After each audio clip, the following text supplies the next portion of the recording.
Let's move on to the customary system using the units of weight. Now there are really only 3 different units of weight. We have ounces, pounds, and tons. It's important to right away know the difference that these ounces are not fluid ounces. These are just ounces in weight.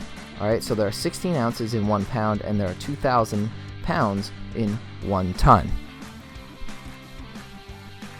So now we're going to do some conversions. Just like last time, when you're converting from pounds to tons, you're converting a smaller unit into a larger unit. So here we're going to use division. When we do this, we know that there's 2,000 pounds in a ton, so we take 6,000 divided by 2,000. And if you can recall, when you have zeros in division, you can cancel out each 0 that matches up. So now we get 16 divided by 2, which is 8. So in this problem, 16,000 pounds equals 8 tons. Now when we're doing the reversal of that, we are going to be multiplying. So now we have 3 tons. Sorry, let me change that color.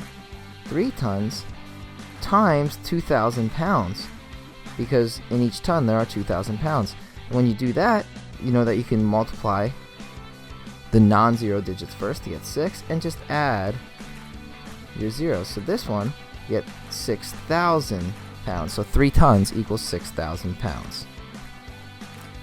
When converting from ounces to pounds, it becomes a little bit more challenging because you're dealing with 16. So when you're going from ounces to pounds, you want to divide. So you're taking 64 divided by 16.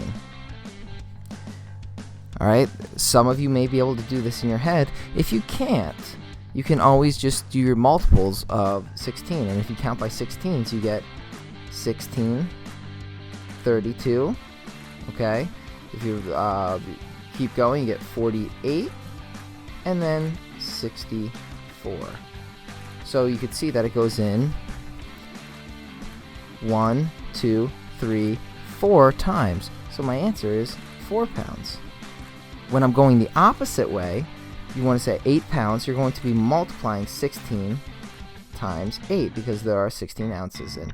And again, just like last time, I'll use the distributive property.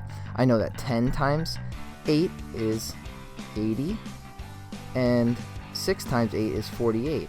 And when I add those together, I get 128. So 128 ounces in 8 pounds. When comparing two different units, you have to, it's just like fractions, you want to make sure that they look the same before you compare. Alright, so first one we have 33 ounces and then we have 2 pounds. Now you have 2 options. You can convert these to both to ounces or you can convert them both to pounds. I'm going to convert them both to ounces because I think that might be the easier way in this problem. So to do that, I'm going to take the pounds and I'm going to multiply by 16 because there are 16 ounces in a pound. When I do that, I get 32 ounces. Now it's clear that 33 ounces is greater than 32 ounces. Okay, same thing here. With the tons, I'm going to convert the tons to pounds because I think that's easier. So 2 times 2,000. I know 2 times 2 is 4, and then I just add the zeros. So I have 4,000 pounds is less than 4,500 pounds. So when comparing two different units, first convert them and then compare.